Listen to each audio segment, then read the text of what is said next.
اپنے پسندیدہ شاعر کی ویڈیو سب سے پہلے پانے کے لیے اینا مشاعرہ آج ہی سبسکرائب کیجیے اور بیل آئیکن دبانا نہ بھولیں۔ شکریہ۔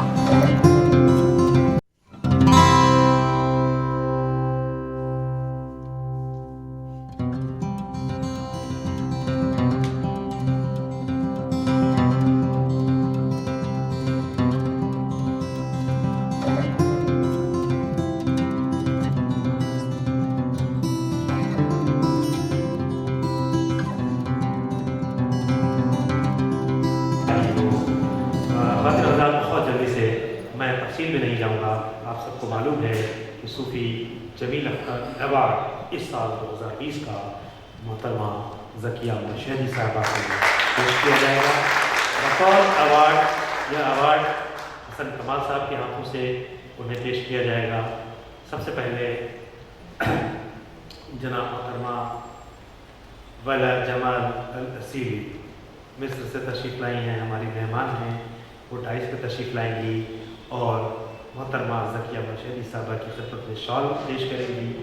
اس کے بعد ڈاکٹر محمد کاظم صاحب ایک سپاس نامہ پڑھیں گے اور پھر حسن کمال صاحب کے حضرت علی احمد خاتمی صاحب محترمہ ذکیہ مشہدی صاحبہ کی خدمت میں وہ میمنٹو پیش کریں گے، ایوارڈ پیش کریں گے۔ سب سے پہلے وہ شال ڈاکٹر ولا جمال الاسیلی آپ تشریف لائیں ڈائس پہ، اور یہ شال یہاں ڈائس پہ تشریف لائیں۔ والا صاحبہ تشریف لائیں، رجسٹر سے تشریف لائی ہیں۔ آپ ذکیہ مشہدی صاحبہ کی ایک بار تالیوں سے آپ اس کا کیجیے۔ والا جمال الاسیلی شال اڑا کر محترمہ، ایک تاریخی موقع ہے اس لمحے کہ ہم سب گواہ ہیں جب ہمارے عہد کی سب سے خوبصورت افسانے تخلیق کرنے والی فنکارہ محترمہ ذکیہ مشہدی صاحبہ ایوارڈ پیش کیا جا رہا ہے۔ دہلی یونیورسٹی میں اردو کے استاد اور وہاں کے پروکٹر محترم ڈاکٹر محمد کاظم صاحب جو ڈرامہ نگار ہیں، ڈرامہ تنقید کے بڑے نام ہیں، ان سے گزارش کرتا ہوں اس موقع سے وہ سپاس نامہ پڑھ کے سنائیں گے اور پھر وہ ذکیہ مشہدی صاحبہ کی خدمت میں پیش کریں گے۔ کاظم صاحب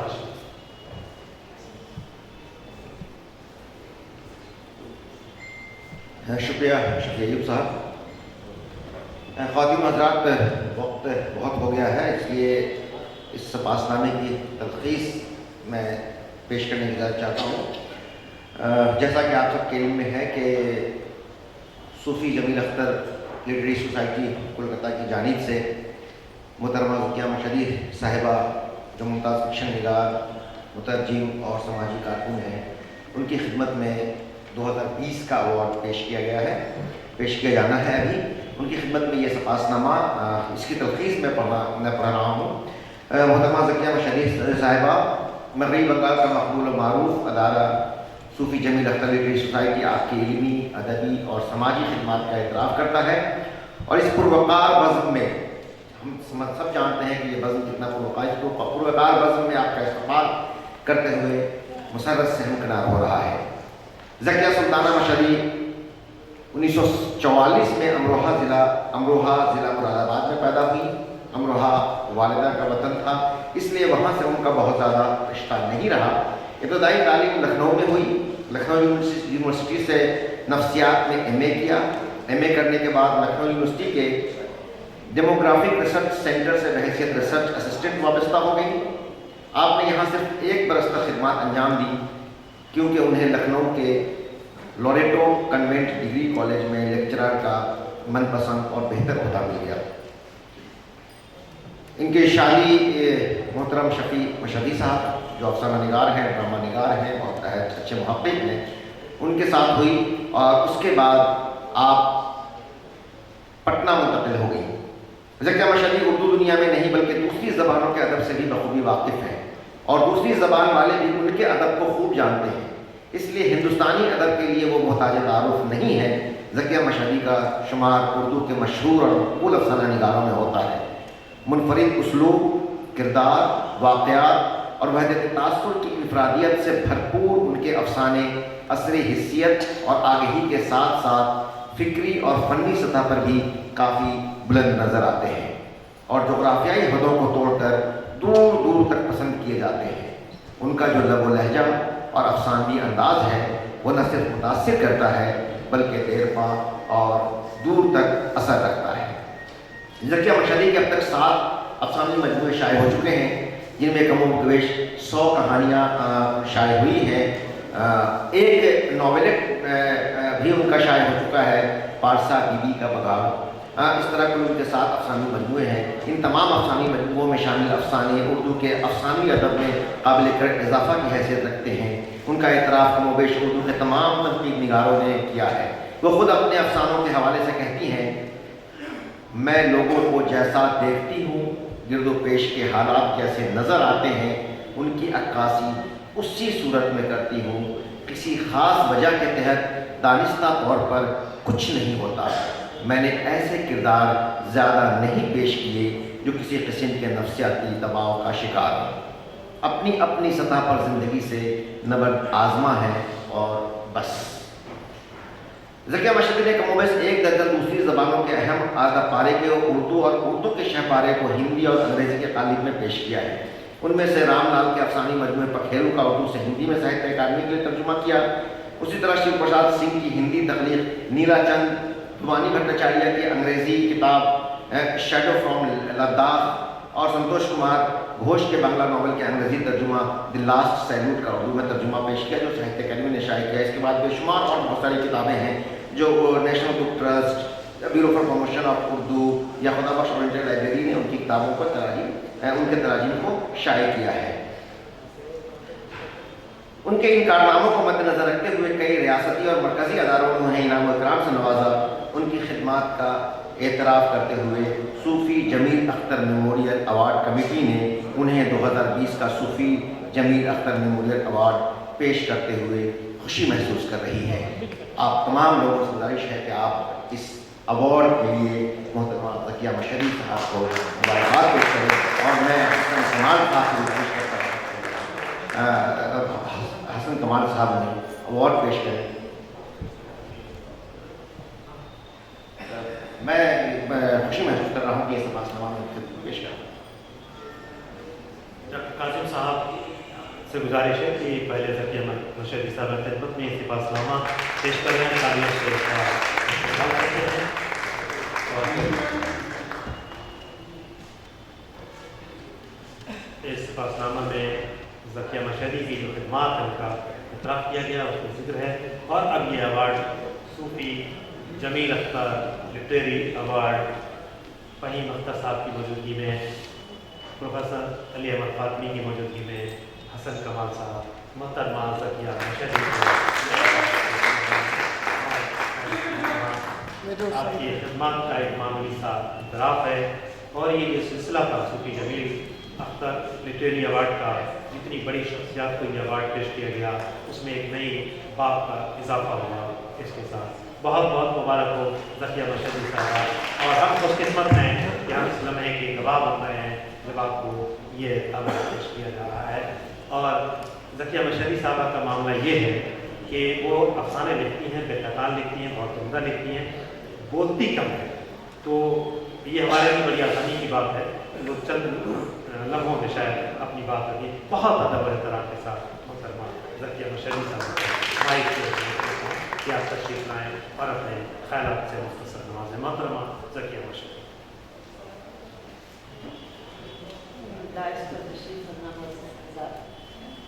किसी एक बाशऊर व अदब सामीन बादब से मेरी मुराद ये नहीं कि आप लोग मतलब बैठे हैं, मेरी मुराद ये है कि आप लोगों का अदब से बहुत गहरा ताल्लुक़ है।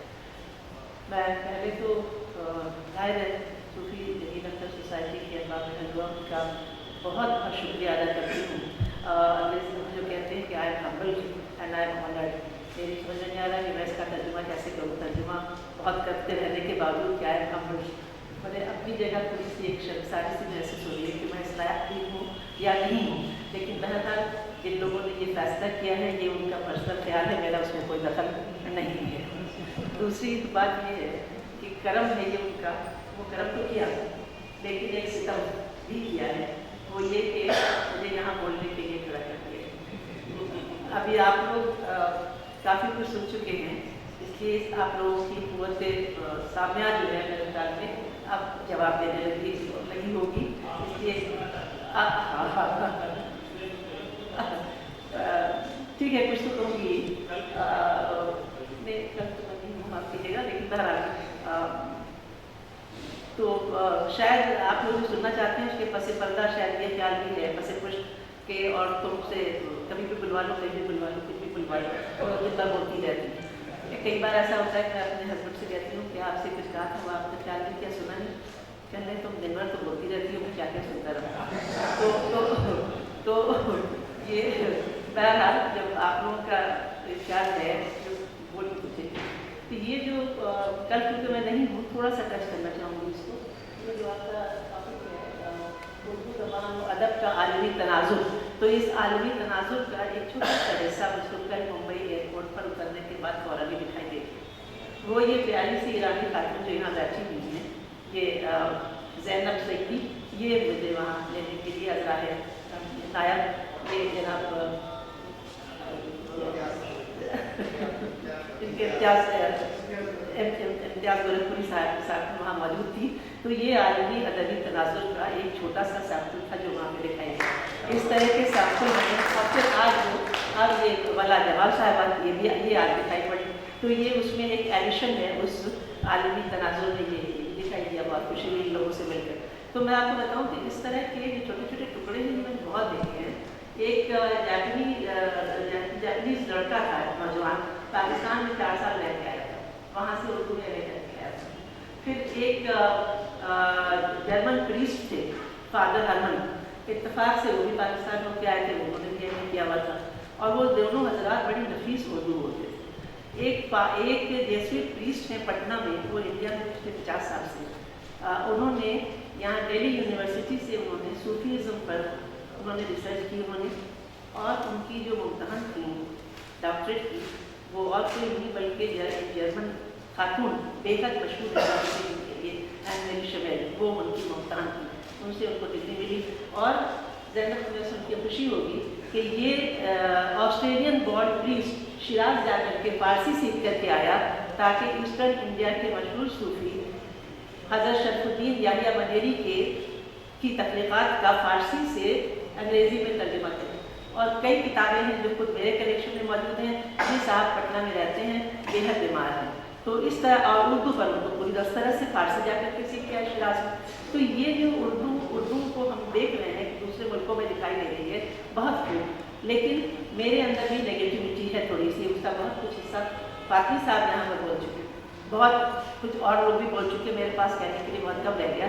मेरे अंदर थोड़ी सी नेगेटिविटी है, वो ये कि दूसरी ज़बानें सीखने वाले लोग बहुत हैं, उस ज़बान को ज़मीनी सतह पर फ़रोग़ देने वाले लोग जब तक ऊपर नहीं आएंगे, जब तक हमें इनसे खुशी ज़रूर मिलेगी, फ़ख्र का एहसास होगा, लेकिन इससे हमारी ज़बान की आबियारी पूरी तरह नहीं हो पाएगी। मैं थोड़ी सी मिसालें देना चाहूँगी कि उर्दू को जिस तरह यूपी में बिल्कुल तबाह बर्बाद किया गया, उसकी मिसाल खुद मेरी अपनी फैमिली की मौजूद, किस तरह वो पनप रही थी और किस तरह ख़त्म हुई थी अपनी फैमिली में। इससे ये होगा कि एक प्रैक्टिकल हल सामने आएगा, क्योंकि अलीअहमद फातमी साहब तो ज़ाहिर है हमेशा की तरह नहायत उम्दा थी, लेकिन उन्होंने एक डॉक्टर का आधा काम अंजाम दिया है। उन्होंने क्या किया है कि तशख़ीस की है मर्ज़ की, मर्ज़ क्या है, मर्ज़ को बहुत अच्छी तरह से उन्होंने एनालाइज किया, बताया, लेकिन उस मर्ज़ का इलाज क्या है इस पर कम रोशनी डाली, शायद कर डाली। थोड़ा सा मैं इसी सिलसिले में आपसे पूछूँगी। हम लोग 5 बहन भाई हैं, मैं 70 के बेटे में बीच में अपने औरत की उम्र वैसे भी इतनी होती जितनी दिखाई दे, काफ़ी दिखाई दे रही है वो आप लोग, तो मैं उस उम्र की। मेरे बाद जो मेरे भाई बहन हैं 4, वो भी 60 से आगे बढ़ चुके हैं। हमारे वक्त में उर्दू स्कूल में नहीं थी। वालिद ने कहा कि नहीं, घर में उर्दू पढ़े बगैर बच्चों को स्कूल नहीं भेजा जाएगा। नतीजा ये हुआ कि और लोगों के घरों से बच्चे स्कूल जा रहे थे, हम लोगों को जल्दी जल्दी उर्दू पढ़ाई गई ताकि उर्दू की बुनियाद करने पड़ जाए, उसके बाद फिर उर्दू को फिर पढ़ने जाएंगे नॉर्मल तालीम के लिए, जहाँ हिंदी मीडियम स्कूल ज़्यादा थे, या फिर अगर बहुत आप एम्बिशियस हैं तो फिर अंग्रेजी मीडियम स्कूल। तो हम 5 बहन भाई आज भी, अब हर कोई राइटर तो नहीं बन जाता, राइटर नहीं है, लेकिन हम लोग आपस में जो गुफ्तगू करते हैं वो उर्दू में होती है, जो किताबत बहुत कम हो गई आजकल, लेकिन बहरहाल वो भी उर्दू में होती है। लेकिन हमारे बच्चों में जो बच्चे मिडिल एज में अब आ गए हैं, जैसे मेरी बेटी और बेटा, ये उर्दू से वाकिफ़ है, क्योंकि मैंने शर्त रखी थी, उस वक्त मोबाइल नहीं था, कि अगर तुमने हर खत लिखा अंग्रेज़ी में तो तुम्हारे खत का जवाब नहीं दिया जाए और तुमसे बात नहीं की जाएगी। नतीजा ये है कि बच्चों ने उर्दू लिखना और पढ़ना, दोनों बच्चों ने, दोनों टेक्निकल लाइन में हैं, तो प्रोफेशनल लाइन में हैं, लेकिन उन्होंने उर्दू को बरकरार रखा। अब जो बच्चे आ रहे हैं वो मेरी ही फैमिली में वो बच्चे उर्दू से नाबलद हो रहे हैं, इसलिए कि माँ बाप का कोई प्रेशर उनके ऊपर नहीं है। तो ये हम इसका प्रैक्टिकल हल क्या निकालें आखिर, इसकी हमें इसको देखना है। मैंने एक छोटी सी, बहुत इंफरादी लेवल पर एक छोटी सी काविश शुरू की है कुछ अर्से से। वो है, माफ़ कीजिएगा उसका टाइटल अंग्रेजी में है, half an hour a day, एक दिन में सिर्फ आधा घंटा। और उसका मौलिक जो है वो रीडर्स डाइजेस्ट में तकरीबन 50 साल पहले पढ़ा हुआ एक मजमून था, एन आवर अ डे, वो 1 घंटा, हर दिन 1 घंटा। उसमें एक शख्स ने अपनी दास्तान लिखी थी। वो शख्स ह्यूमैनिटीज़ में से थे, कहीं हिस्ट्री, ज्योग्राफी, किसी चीज़ के थे, मुझे याद नहीं रहा। वो उसके आलिम थे और वो यूनिवर्सिटी में पढ़ाते थे। उन्हें फ़िज़िक्स पढ़ने का शौक़ सवार हुआ। किसी ने कहा कि भाई फ़िज़िक्स तो साइंस की चीज़ है और वो भी बहुत ही डिफ़िकल्ट ब्रांच है साइंस की, तुम कैसे इसका मुब्तला हो रहे हो। अच्छे खासी उनकी 25-30 के दरमियान उम्र थी और अपने मजमून में मास्टर्स हासिल किया हुआ था और उसके बाद वो यूनिवर्सिटी में प्रोफेसर भी थे। उन्होंने कहा कि मैं डिवोट कर रहा हूँ एन आवर अ डे, और उन्होंने अपनी सारी कामों में से सबको मशगूलियतों के बावजूद 1 घंटा रोज़ फिज़िक्स के लिए निकाला और उन्होंने बाद में MSc किया फिज़िक्स। तो मैंने ये कराया कि हाफ एन आवर, फिर यहाँ तक कहा है कि 15 मिनट्स अ डे, और इसकी शुरुआत अपने घर की तीसरी जनरेशन से की। जो मेरे घर में जो 3rd जनरेशन अब आई है, ग्रैंड चिल्ड्रन की, उनसे शिरकत की है, इसलिए कि उनमें से कोई भी उर्दू पढ़ने लिखने की तरफ तवज्जो नहीं दे रहा। देखिए, ज़बान सिर्फ बोलने से ही जिंदा नहीं रहेगी। उर्दू आपको यूपी में अभी बहुत सुनाई देती है, हाथी मरा फिर भी सवा लाख रखे। 4-5 साल पहले मैं लखनऊ गई थी तो मुझे उम्मीद नहीं थी कि इस तरह की ज़बान सुनाई पड़ेगी। एक हिंदू लड़का, नौजवान ड्राइवर, उसने मेरे शौहर से किसी बात पर कहा, मैं ऐसी गुस्ताखी कैसे कर सकता हूँ जनाब। ये जुमला मेरे जहन में टगा हुआ है कि मैं ऐसी गुस्ताखी कैसे कर सकता हूँ जनाब। ये एक हिंदू जो उर्दू को अपने से वाबस्ता, अपने से एसोसिएट नहीं करता है, और एक नौजवान जो आज का लड़का है, तो बोलने की लेवल पर तो उर्दू जिंदा है। मेरे 10 साल पोते ने कहा, दादी इन मोहतरमा को देखो तो ज़रा, किसी खातून की तरफ इशारा करके, वो शायद मोबाइल पर व्हाट्सएप पर कुछ करें तो मुझे मना करती है, मोबाइल पे हर वक्त लगे रहने के, देखो इन मोहतरमा को देखो ज़रा, 10 साल का बच्चा मोहतरमा बोल रहा है। तो बोलने की हद तक तो उर्दू यूपी में भी बहुत हद तक जिंदा है, स्पेशली लखनऊ में। उर्दू मरी नहीं है, लेकिन सिर्फ बोलने से ज़िंदा नहीं रहेगी जब तक उसमें लिखना पढ़ना नहीं आएगा, जब तक उस ज़बान से शगफ नहीं होगा। तो इस किस्म की कुछ कैंपेन्स हम लोगों को चलाने का हौसला होना चाहिए। कुछ हर घर में इस तरह की कुछ कोशिश होनी चाहिए। हम सिर्फ 2 लोगों को उर्दू पढ़ा, हम सिर्फ 3 लोगों को उर्दू पढ़ा लें। जितनों को हमारी किताब है, वो लोग जो उर्दू से वाबस्ता नहीं हैं उनको, या वो बच्चे जो उर्दू से भाग रहे हैं उनको। और मैं पहले half an hour a day किया, और half an hour a day को कहीं कहीं मैंने 15 मिनट्स अ डे कर दिया है। पड़ोस में एक इंजीनियर लड़का है, मुसलमान घराने का, एक लफ्ज़ उर्दू नहीं आती, उसको पढ़ा के उसके किताबें वगैरह ला करके अब इतना कर दिया है कि छोटी छोटी कहानियाँ उर्दू में पढ़ने लगा है। तो इस तरह की कोशिशें, देखिए डायग्नोसिस बहुत अच्छी है साथी साहब, आपकी तकलीफ का तो जवाब ही नहीं होता भाई, मैं मुकाबला करूँगी आपसे। लेकिन ये कि इस डायग्नोसिस के साथ साथ थोड़ा सा ट्रीटमेंट, डॉक्टर साहब बैठे हुए हैं, डॉक्टर साहब आप डायग्नोसिस करने के बाद आप इलाज जरूर करते होंगे, तो सिर्फ डायग्नोसिस करके नहीं रह जाते होंगे, तो डायग्नोसिस के साथ साथ थोड़ी सी इलाज की ज़रूरत है। अब यहाँ जितने भी लोग बैठे हुए हैं, ये सब लोग उर्दू से मोहब्बत करने वाले हैं। सब हमारे यहाँ शायद आपके यहाँ प्रॉब्लम इतना नहीं होगा, लेकिन उन लोगों को मोटिवेट करने का बीड़ा उठाइए जो अपने लेवल पर, अपनी उम्र के हिसाब से, अपने रिसोर्सेज के हिसाब से मैंने शुरू किया हुआ है। वो ये कि हाफ एन आवर, ये इस तरह की कुछ चीज़ें करने की ज़रूरत हम लोगों को है। और मैं सोचती हूँ कि इससे ज़्यादा वक्त देना मुनासिब नहीं होगा। एक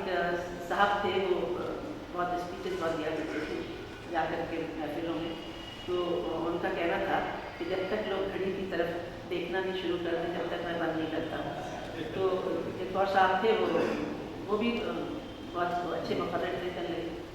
बस लोग घड़ी की तरफ देखना शुरू करते हैं तो बोलना बंद कर देते हो। मैं तो उस वक्त तक बोलना नहीं बंद करता जब तक लोग घड़ी को हिलाने ना लगे।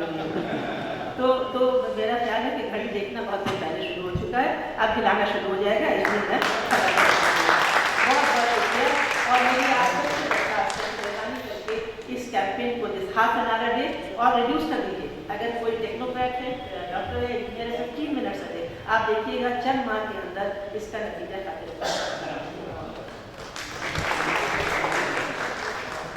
बहुत बहुत शुक्रिया मोहतरमा ज़किया मशहदी साहबा।